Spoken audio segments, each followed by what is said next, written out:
Boa tarde, irmãos. Deus abençoe a cada um de vocês. Agora são 19 horas e nós vamos começar a nossa meditação no Evangelho de Marcos, no capítulo 1. Vamos orar, agradecendo a Deus por esse dia e pedir ao Senhor que continue a nos abençoar, que continue a nos dar a sua direção. Seja bem-vinda, Zilá. Deus abençoe, viu? A sua vida.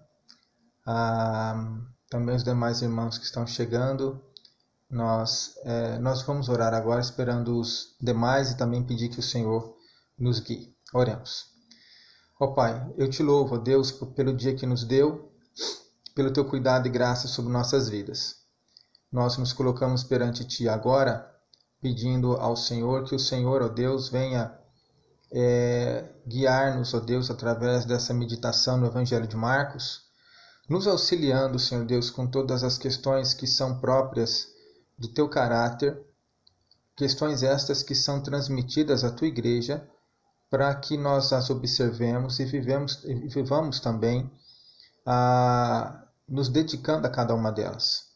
Tem misericórdia de nós, Senhor, tem misericórdia, Deus, da tua igreja, e use a tua igreja para a tua honra e para a tua glória. Em Jesus oramos. Amém.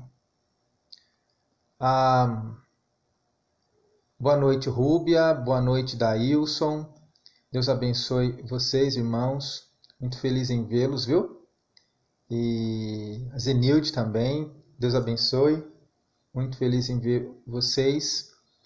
Que Deus assim esteja guiando a vida de vocês, ok? Vamos abrir aí a nossa Bíblia no Evangelho segundo Marcos. Simone também. Enquanto os irmãos abrem, aqueles que forem chegando, eu vou saudando.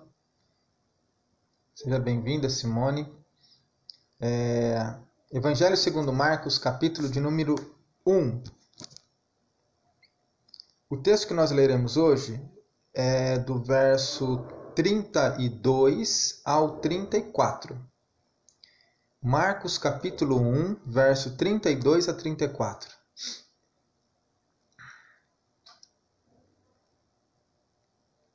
Diz assim, a partir do verso 32. À tarde, ao cair do sol, trouxeram a Jesus todos os enfermos e endemoniados. Toda a cidade estava reunida à porta. E ele curou muitos doentes de toda sorte de enfermidades. Também expeliu muitos demônios, não lhes permitindo que falassem, porque sabiam quem ele era. Até aqui. Nós estamos fazendo aqui a leitura de Marcos, estamos dando continuidade na nossa leitura, justamente para que haja conexão entre uma coisa e outra. A leitura de ontem à tarde, foi do verso 29 e 31. Verso 29 e 31 nos mostra onde se deu o ocorrido do verso 32 a 34. Verso 29 e 31 diz: E saindo eles da sinagoga, foram com Tiago e João diretamente para a casa de Simão e André. A sogra de Simão achava-se acamada com febre, e logo lhe falaram a respeito dela. Então, aproximando-se, tomou-a pela mão, e a febre a deixou, passando ela a servi-los. Aí começa a parte que nós estamos estudando hoje.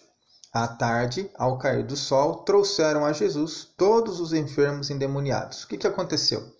Eles estavam na casa de Pedro. Tinham saído da sinagoga, onde Jesus tinha ensinado as Escrituras. Isso vai do verso 21 até o 28. E Jesus havia expulsado um demônio de uma pessoa que estava lá, na sinagoga. Da sinagoga, ele foi para a casa de Pedro e curou a sogra de Pedro. Então, os acontecimentos na sinagoga, que foi a expulsão de um demônio, e a cura da sogra de Pedro, fez com que aquela cidade ficasse sabendo desses eventos. E então, a cidade toda, em termos de enfermos e pessoas endemoniadas, foram levados para Jesus curar. Então, onde que se deu esse ajuntamento? Na casa de Pedro. Então imagine você que talvez Pedro nunca viu tanta gente reunida num lugar só, principalmente na frente da sua casa. Eu gostaria que você fizesse uma imaginação desse fato, que é muito importante. Era a casa de Pedro. O Senhor estava na casa de Pedro. E de repente a casa de Pedro fica lotada de gente. As pessoas vão se aglomerando em frente à casa de Pedro porque Jesus estava ali. E a Bíblia diz que Jesus curou. Versículo 34. E ele curou muitos doentes de toda sorte de enfermidades. Eu fico imaginando que Pedro, André, Tiago, João, a sogra de Pedro e talvez até a esposa de Pedro, que não é mencionada diretamente, devem ter aqui criado uma estrutura para poder, como se fosse uma triagem, para poder fazer esse povo entrar, ou então Jesus saiu. Mas como Marcos faz aqui Marcos não diz que Jesus se dirigiu a outro lugar para fazer a cura, e sim que as pessoas foram até ele. Então, eu entendo que isso foi feito na casa de Pedro mesmo. Imagine você a quantidade de gente na casa de Pedro. Porque o versículo 33 diz, toda a cidade estava reunida à porta. A porta do quê? A porta da casa de Pedro. Toda a cidade reunida à porta da casa de Pedro. Não sei se nós conseguimos imaginar o que é isso. Imagine você chegando em casa, de repente está o seu bairro ali, um mundaréu de gente, depois o bairro vizinho, e as horas vão se passando e esse povo não vai embora, e todo mundo ali, e Jesus curando. Acho que se fosse talvez nos dias de hoje, muita gente ia falar, gente, já tarda, vocês precisam ir embora, eu não vou ficar aqui até que horas que eu vou ficar aqui? Mas eu não sei se nós teríamos coragem de dizer isso se Jesus estivesse junto, não é? Jesus estava lá e ele estava curando. E aquela casa toda, Pedro, André, João, Tiago, a sogra de Pedro, provavelmente a esposa de Pedro, tiveram que se estruturar também para auxiliar a entrada, a saída daquele povo até a hora que Jesus determinasse. Então aqui já tem uma primeira lição desse primeiro bloco que nós estamos estudando. A Bíblia diz que Jesus veio para restaurar a vida do perdido. Restaurar em que sentido? Em todos. Tanto espiritualmente, que é a questão do perdão dos pecados, a questão da restauração da comunhão com Deus, como fisicamente também. Jesus nos dá uma excelente qualidade de vida. Ele não promete curar todas as enfermidades de todas as pessoas, mas ele cura. Às vezes ele não cura uma enfermidade física num determinado aspecto, mas ele cura uma enfermidade emocional e espiritual que fornece condições para que aquela pessoa que está enferma fisicamente viva na dependência dele, ou se alegre com ele, mesmo estando enferma fisicamente.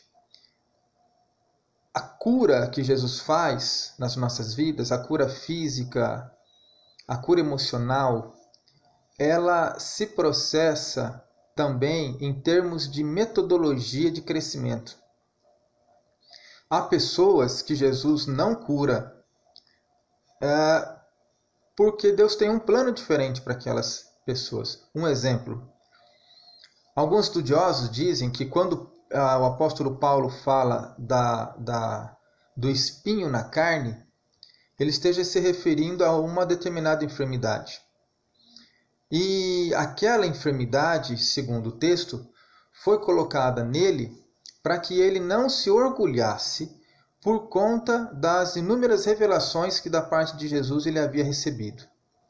Então ele fala lá, mensageiro de Satanás para me esbofetear, para que eu não me orgulhe das mensagens que ele havia recebido. Então, aquela enfermidade que Deus permitiu que viesse, se foi uma enfermidade, viesse na vida de Paulo, era para tornar Paulo uma pessoa humilde. E aí Paulo diz que pediu a Jesus, pediu a Deus 3 vezes, pediu 3 vezes para ser curado. E a resposta de Deus para ele foi, a minha graça te basta. Ou seja, ele não recebeu a cura. Se esse espinho na carne for uma enfermidade, os estudiosos também dizem que pode ser alguma coisa relacionada aos olhos dele, que desde a sua conversão ele teve uma dificuldade nos olhos. E essa era a razão pela qual Paulo ditava suas cartas e outras pessoas as escreviam. A única coisa que Paulo escrevia com a própria mão era assinatura. Ele fazia isso como uma espécie de marca. Era como se fosse uma etiqueta de originalidade. Ele até falava, ó, esta é a minha marca, é assim que eu assino. A epístola que não traz essa marca, mesmo que seja meu nome, não é minha.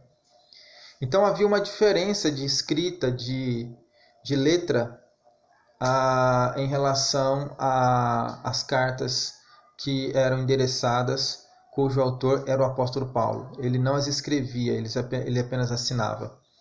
Mas foi assim a vida toda.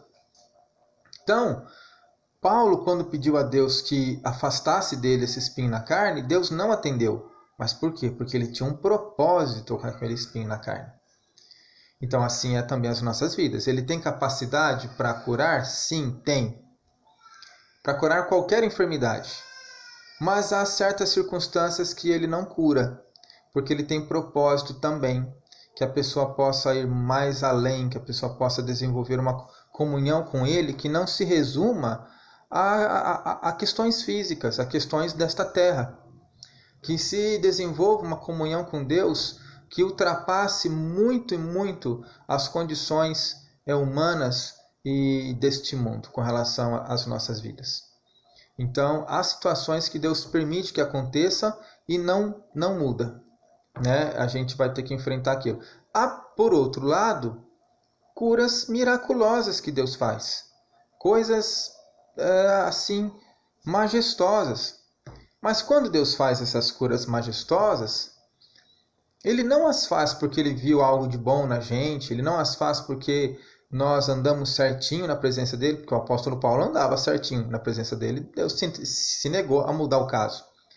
Mas Ele faz como uma maneira, como um caminho para que aqueles que estão ao nosso redor conheçam Ele. Mas Jesus pode curar todas as enfermidades de quem quer que seja, quantas vezes forem necessárias. E aí, esse verso que nós lemos, ele ilustra uma das responsabilidades da igreja, que é justamente o envolvimento com o povo e a busca por manifestar a graça de Deus na vida do povo de uma maneira íntegra. Eu tenho uma amiga e ela viaja muito pelo mundo. Em uma de suas viagens, ela viu um rapaz que estava pedindo alimento e ela tinha um Novo Testamento na língua daquele país e ela pegou o Novo Testamento e ofereceu para o rapaz quando o rapaz pediu comida para ela. E o rapaz pegou o Novo Testamento na mão e disse assim, isso aqui é para eu comer? E ela falou, não, é para você ler. Aí ele respondeu, hoje, aqui, agora, eu não estou com necessidade de leitura, estou com fome. Então, essa que é a questão. Quando a Bíblia nos mostra o ministério de Jesus, ele não ia ao encontro das pessoas com uma mensagem espiritual. Ele ia ao encontro das pessoas com uma mensagem de restauração completa, espiritual, física e emocional. Então ele curou leprosos, ele mandou embora a febre, ele ressuscitou pessoas, ele fez uma série de coisas. Ele repartiu o pão miraculosamente, os pães e os peixes. E Jesus, quando ele faz quando ele faz a multiplicação dos pães e dos peixes, antes desse ato miraculoso, ele chama os seus discípulos e diz assim, olha, dê vocês de comer para o povo que está aí. E os discípulos se assustam, falam assim, mas não tem jeito, a gente não tem comida para isso. Ou seja, Jesus está falando assim, isso é uma coisa que vocês têm que se preocupar. Então eu fico imaginando a casa de Pedro lotada de gente e as possíveis reclamações ou talvez conversas que venham derivadas disso. e a falta de entendimento que a igreja existe para se envolver com esse tipo de situação. Aí quando nós pensamos em nossa própria circunstância, a gente tem falado muito sobre, olha, que tem que olhar para as pessoas que estão talvez com fome, ou olhar porque já tem gente passando necessidade, apontar, né? Apontar que tem gente passando necessidade. Na realidade, irmãos, a igreja do Senhor, ela não tem que apontar. Ela tem que se organizar e pensar em uma maneira de suprir a necessidade daqueles que estão tendo neste momento. Quer seja viabilizando materiais, quer seja montando uma estrutura com pessoas voluntárias e oferecendo a cesta básica, alguma coisa do gênero. Agora, como nós estamos num ambiente de reclusão, talvez ajudando a própria prefeitura numa distribuição de alimentos, nós doando esses alimentos para compor cestas básicas, para que a prefeitura se encarregue. A ideia é que nós temos que pensar em alguma coisa, porque isso faz parte daquilo que Jesus também ensinou, faz parte da missão dele. E a missão dele, uma vez que ele não está aqui na terra, ela é feita pelos seus representantes, que é justamente a igreja. Então a igreja tem essa tarefa agora. E a igreja tem que se importar com todos os enfermos. Repare que o versículo 34 diz: e ele curou muitos doentes de toda sorte de enfermidades. Então a igreja tem que se importar com todos, não só com alguns, não só com aqueles que batem a porta, não só com aqueles que nós conhecemos, mas com todos. Faz parte da tarefa da igreja. No versículo 34 diz: ele curou muitos doentes de toda sorte de enfermidades, também expeliu muitos demônios, não lhes permitindo que falassem, porque sabiam quem ele era. Interessante que o evangelista Lucas, ele nos dá um pouco mais de detalhes sobre essa passagem.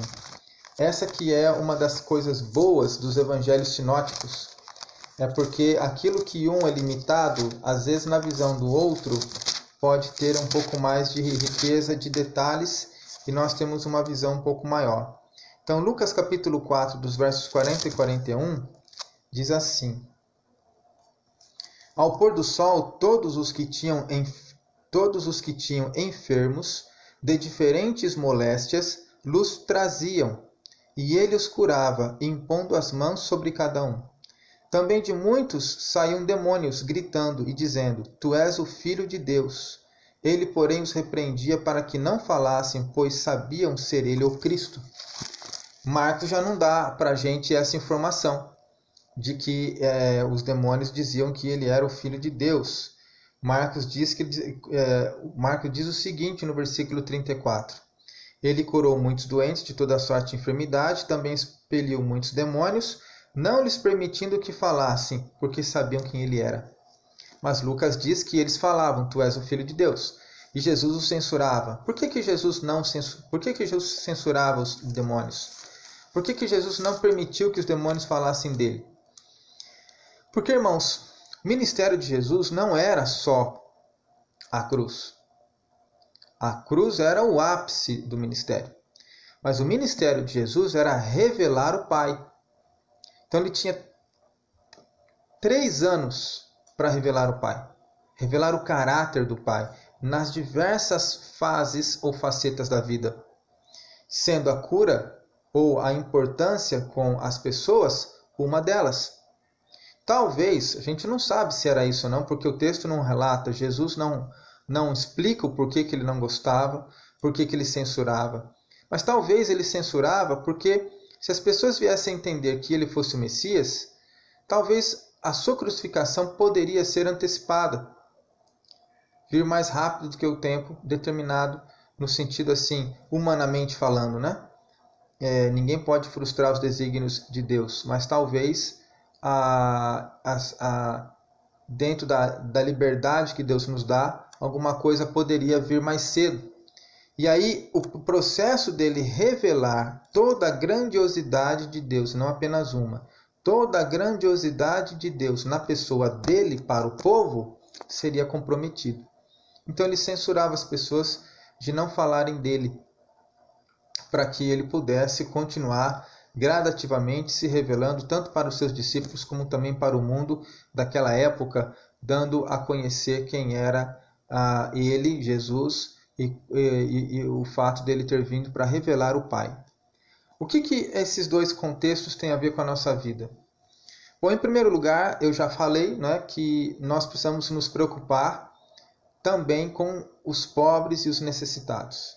Não é somente com as nossas vidas. Nós temos que nos desenvolver estruturalmente no sentido de auxiliar aqueles que nada têm. Principalmente agora que as pessoas dependem de muita coisa para poder ter o seu sustento. Tem pessoas que perderam o trabalho ou estão perdendo o trabalho por conta do vírus. O movimento de ficar em casa é muito importante, porque sem ele todo mundo fica doente. Mas, ao mesmo tempo, ele traz consigo consequências duras. As pessoas podem perder emprego, empregadores podem perder as condições de poder ter os seus empregados, ter a sua firma. Então, é muito complicado e delicado. Esse detalhe econômico, nós estamos vislumbrando, mas não temos a mínima ideia de como ele vai se desenvolver de alguns meses aqui adiante. Mas com certeza ele trará consequências severas e duríssimas. Como que a igreja se comportará perante isso? É papel da igreja assistir os pobres, assistir os mais necessitados. Então é uma das questões que nós precisamos nos posicionar. A outra questão, tomando como base o fato de que Jesus pediu os demônios de falar explicitamente que ele era o Filho de Deus, e com isso ele tinha tempo para revelar o caráter de Deus de uma forma mais abrangente, a gente tem que entender que isso também é trabalho da igreja. A igreja existe para revelar o caráter de Deus. E aí nós temos que perguntar, nós temos revelado o caráter de Deus com as pessoas com as quais nós nos relacionamos? Professores, alunos, funcionários, empregadores, toda a classe, prestadores de serviço. Você tem revelado o caráter de Deus com as pessoas com as quais você se relaciona? Para isso que a igreja também existe, sabe? Muitas vezes a gente pensa o contrário. A gente diz assim, preciso convidar fulano para ir na igreja. Ok, isso é importante? É importante, mas não é só isso. Você precisa convidar, mas você precisa falar de Jesus. Você precisa falar de Jesus. E aí nós esbarramos num contexto específico. Porque ao falar de Jesus, nós nos colocamos em evidência. Nós nos expomos ao risco de que alguém possa chegar para a gente e falar, mas você me ensina isso, mas você vive aquilo. Entende? Como nós falamos nessa manhã, o nosso testemunho é muito importante. E na manhã de hoje nós abordamos o assunto da visão do Espírito Santo na vida do crente. Nabucodonosor, quando chama Daniel, ele diz para Daniel que Daniel era reconhecido como tendo o Espírito dos deuses. Aqui essa frase, Espírito dos deuses, era a maneira pagã de Nabucodonosor se referir ao Espírito Santo. E por que ele fazia isso? Por que ele se referiu assim sobre Daniel? Porque ele via as obras extraordinárias que Daniel fazia na revelação dos sonhos, mas também no caráter de Daniel. Então era visível o Espírito Santo na vida dele pelo seu caráter, além também do que pelas obras que ele fazia. A mesma coisa se deu com José. A visão de José era a mesma coisa. Então, quando as pessoas olham para a igreja, elas precisam ver de fato pessoas que testemunham de Cristo, que se importam com as coisas que Cristo se importava e que leva ao conhecimento das pessoas aquilo que Cristo levava ao conhecimento. O amor de Deus, a compaixão de Deus, a misericórdia de Deus, sabe? Cuidado de Deus, quer seja por meio de uma palavra, quer seja por meio de alimento, quer seja por meio de emprestar o ouvido. Então a igreja existe dentro dessa dimensão. E isso Marcos nos revela. Ok? Nós vamos orar e encerrar a nossa meditação, mas eu tenho aqui alguns avisos para dar para os irmãos acerca do nosso jejum amanhã. Ok? Vamos orar? Santo Deus, nós te louvamos mais uma vez, te bendizemos e te agradecemos por todas as coisas que nos tem dado e feito. Eu peço que a semelhança daquilo que Jesus fez, estando conosco nesta terra, nós possamos, ó Deus, tomar conta disso, nos apropriarmos de toda essa dimensão e desenvolvermos essa dimensão para a honra e glória do Teu nome. Ajuda-nos, ó Deus, até mesmo agora, nos dispormos de alguma maneira, quer seja, ó Deus, através de elementos, quer seja, meu Pai, conversando com pessoas, dando atenção, mas de alguma maneira, Senhor, agora e depois desse momento catastrófico que estamos vivendo. Faz com que a sua igreja se importe com as pessoas que estão ao seu redor, com os mais fracos, com os mais necessitados, e se mova para auxiliá-los. Eu peço que o Senhor, ó Deus, abençoe as nossas vidas em todas as áreas, para que possamos abençoar os outros também. Guarda-nos, ó Deus, e faz com que nós possamos ter amanhã um dia abençoado diante de Ti. Em nome de Jesus oramos. Amém. Meus irmãos, sobre o jejum de amanhã, eu já compartilhei com os irmãos que o presidente da igreja, reverendo Roberto Brasileiro, convocou as igrejas para jejuarem no dia de amanhã. Eu vou explicar agora como nós faremos o jejum, vou explicar pelo vídeo e depois eu vou dar escrito nos grupos do WhatsApp, tá? Primeiro momento, o jejum consiste na abstinência de alimento, do alimento geral que nós comemos, mas não é o periférico, ou seja, não é o salgadinho, não é aquilo que você pode ficar sem. É de fato o alimento que sustenta, é o arroz, é o feijão, é o café da manhã. Então, o jejum aqui não tem nada a ver com jejum de suco, jejum de Coca-Cola, jejum de chocolate, jejum de não sei mais o que. O jejum aqui é jejum de comida, tá? É o jejum de comida. Então, alguns farão amanhã o jejum de um dia inteiro. Eu convido, eu conclamo a igreja para que nós comecemos o nosso exercício a partir das 8 horas da manhã. Tá bom? Quem puder ir o dia todo, vá o dia todo. Eu acredito que nem todos poderão fazer. Quem não puder, faça meio período. Vá até o meio-dia. E aí eu sugiro duas coisas. Ou você faz um jejum absoluto, que é de comida e de água, ou você faz um jejum de comida e se alimenta, se hidrata com água. Esse tipo aqui é para aqueles que não têm hábito ainda. Para aqueles que nunca fizeram, não sabem como fazer, não têm esse costume, então podem se abster. Não é? O jejum não é feito dormindo, gente. A Bíblia nos ensina que nós devemos manter o nosso dia normal, os nossos afazeres normais. Porém, nós não devemos ficar ressaltando que estamos jejuando. Ela fala que nós não devemos ficar contristados, com uma aparência decaída, uma aparência de quem está quase morrendo. Pelo contrário, é para nós seguirmos com o nosso dia a dia normal, orando e glorificando ao Senhor. Ok? E fazendo as nossas atividades normais, só que mantendo o jejum. Qual que é a função do jejum? É mostrar ao Senhor que o elemento pelo qual nós estamos orando é tão importante como é a nossa comida. Por isso que o jejum não é de Coca-Cola, porque Coca-Cola a gente pode ficar sem, sorvete pode ficar sem, chocolate pode ficar sem, as coisas periféricas podemos ficar sem. É muito difícil para a gente ficar sem aquilo que é importante, aquilo que é o senão, que é o arroz, o feijão, que é a comida mesmo. O café da manhã para alguns é muito difícil. Então são essas coisas que são difíceis que fundamenta o exercício do jejum. Nós estaremos orando pela nossa pátria, pelos nossos governantes, quer sejam eles prefeitos, governadores, presidente, e também pela situação dos autônomos, não só dos autônomos, dos empreendedores que estão passando por uma situação econômica muito difícil, e também pela questão da enfermidade que nos assola, tá bom?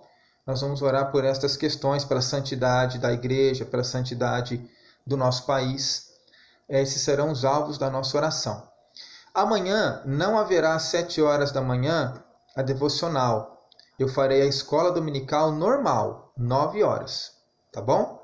E aí, meio-dia, eu entro de novo ao vivo para nós orarmos juntos, e aqueles que vão parar o seu jejum ao meio-dia, nós entregaremos com uma oração ali. Aqueles que irão à noite, não é?